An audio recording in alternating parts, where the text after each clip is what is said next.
Once upon a time, there lived a beautiful kingdom, and the king had 3 beautiful daughters.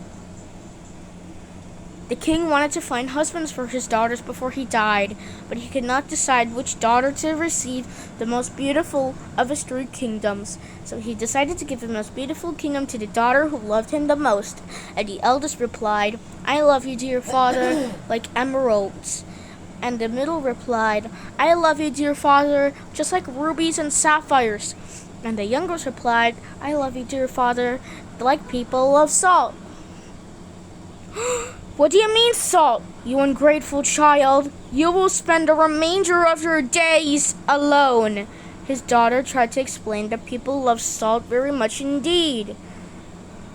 She sobbed and begged, but her father wouldn't allow her. So he banished her into the woods, but she would not.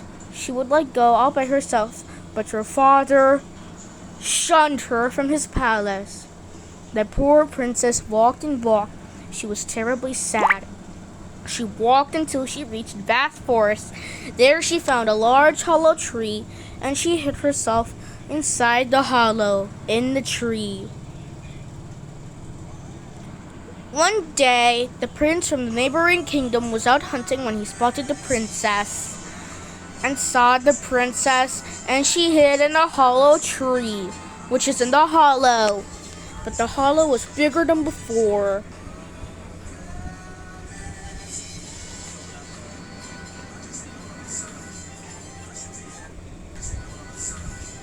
And then the terrified princess actually appeared.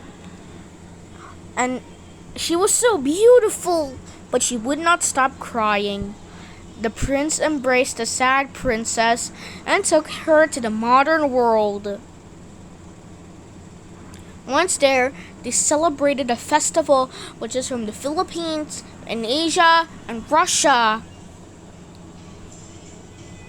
That is, until one day, the king was out hunting in the woods and searched for her everywhere. The king arrived at the modern world and asked the prince, "Who makes food with no salt?" And the prince said, "I heard you don't like salt, sire." "Who told you that?" "Why, your daughter, of course."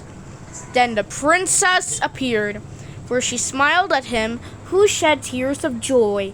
Father and daughter embraced, and he gave the most beautiful kingdom to his youngest daughter.